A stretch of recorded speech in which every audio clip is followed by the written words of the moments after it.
Hey, what's up everybody? Chris Souter, Slender Cat Outdoors, back with you again today.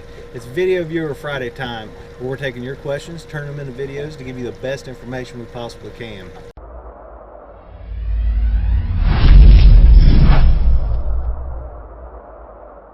Now on today's Video Viewer Friday, we're going to take a look at some of the features of the Lowrance HDS 12 and start breaking down what I use and how I use it, and to give you guys kind of an in-depth tutorial, I guess you could say, of the unit that I used. Last week I told you guys what unit I used and kind of why I used it, but today I want to kind of further go into depth and start breaking this unit down a little bit more to give you guys as much information as we possibly can.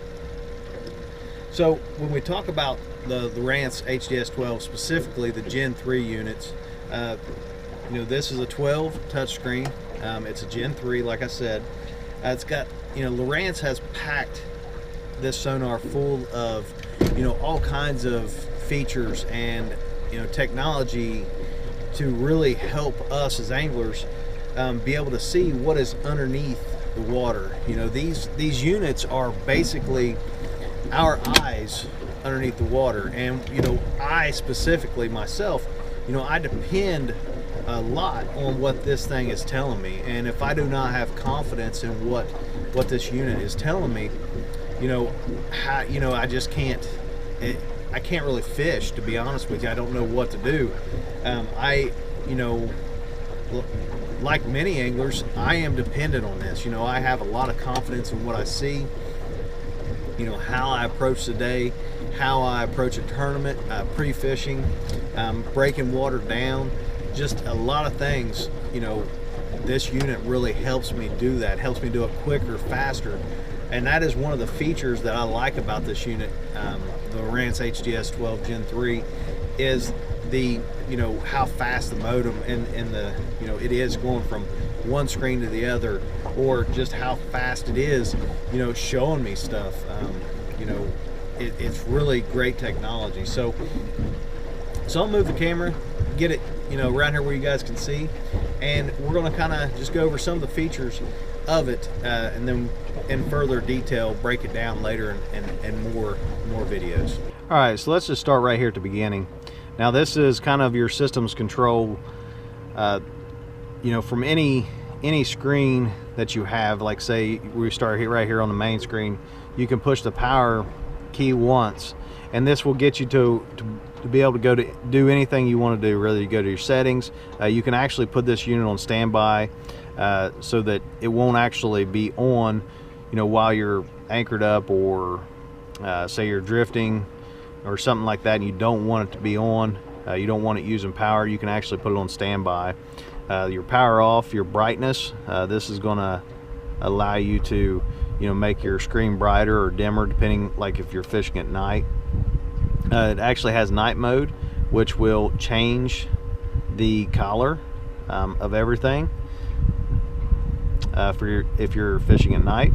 You can lock your touch to lock. You can lock it all up in case you don't want somebody else to be in it. It's wireless capable. This is where you adjust your splits for your screens, and we'll get into that more later in detail. Your data overlay, what you want on your screens. This would be where you would go to decide whether you want your temperature, your time, things like that on there. This actually has autopilot capability. I don't have it set up for that, and autopilot standby. So that's the kind of systems control breakdown. Now this is kind of like the home screen. This is where all your presets are at, where you can go to your main, like info for your motor. You can actually play video through this, but some of the features that I really like, and is your waypoints, your routes, and your trails. And you can get to all this right from that home screen. And this is a tip that I want to give to people that go pre-fishing, something that I use a lot. On this side over here, you can see these, you can actually change the color of your route. So if I'm pre-fishing a tournament, Thursday, Friday, and then Saturday I'm actually fishing the tournament. Thursday I may be blue, Friday I may be black, so that I can tell exactly where I've been, rather up and down a bank, you know, looking, so I can eliminate going over the same area twice, which is just going to, you know, time management makes a huge difference. But you can do so many settings and so many different things with these trails to really, you know exactly where you've been, and like I said, time management, so you're not looking at a lot of things twice. Once I've said before, you can do alarms.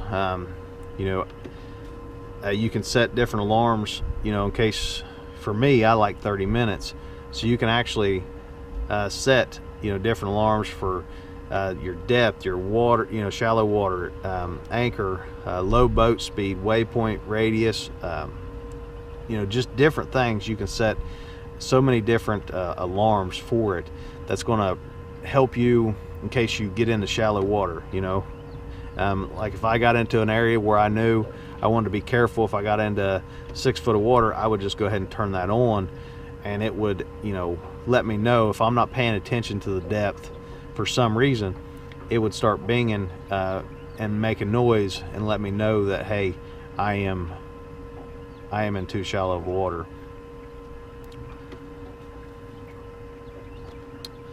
So that's kind of you know, this side. Now the settings, you know, in this one, you know, this is where you're going to set up a lot of your starter stuff, your language. I keep my, you know, this is another little tip for you guys.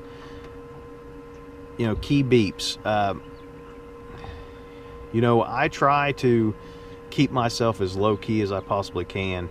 And if I'm looking at something, if I'm going down a bank and, you know, there's I'm pre-fishing a tournament and there's people around, you know, in the same area, I don't want them to know that, hey, maybe I did mark something or maybe I didn't mark something. You know, so I'll turn this off. That way, when I do mark something, they don't hear that beep. Sound travels so well over water, and you know, you would be surprised that if somebody heard, you know, your sonar making a beep and you was looking, that they might come over and look at that area.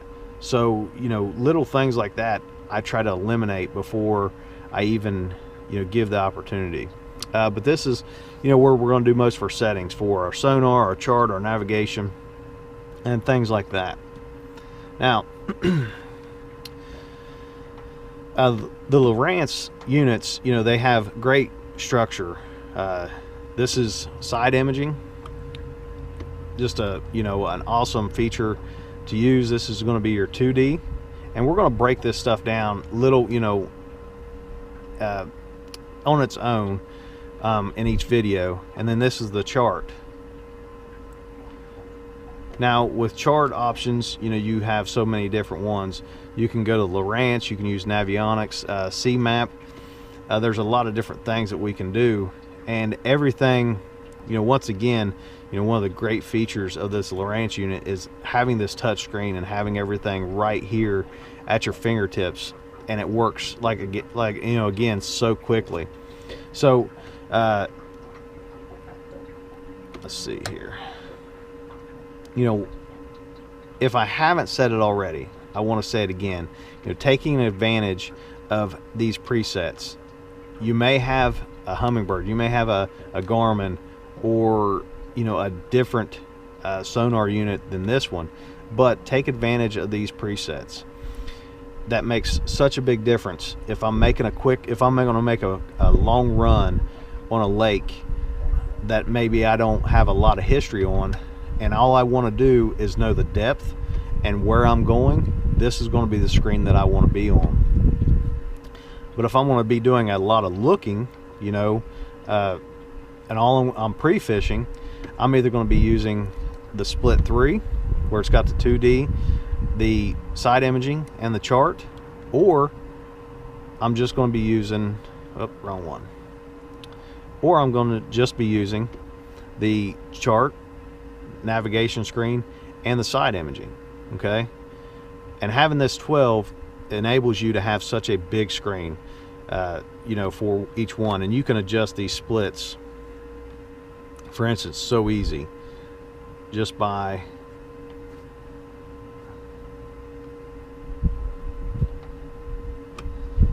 the click of a few buttons. And now we have a bigger side imaging unit and a smaller navigation. Okay, and just by clicking the menu button right there at our fingertips, we're right back to our options that we have on the sonar unit for each one. And you can activate, the great thing about Lowrance is just by touching, if I want to activate the chart side of it, I touch the chart. If I want to activate the side imaging part of it, I touch the side imaging, and it comes up in an orange, you know, square, and that changes, you know, for each one. So now I have the settings up for the side imaging, and if I want to go to the chart, I have my chart options right there at our fingertips. There you go. That's a kind of a quick breakdown of some of the features and some of the, you know, tools that you can use, whether it be for fishing a tournament or just, you know, looking at new water. We're gonna, in future videos, we're gonna break each part of that down a little bit more in more detail. So hope you enjoyed, hope you learned something from this week's Video Viewer Friday. Stay tuned for next week and some of the future videos for more in-depth detail on the 2D, the side imaging and structure, and of course the navigation. I want to thank everybody for joining me today.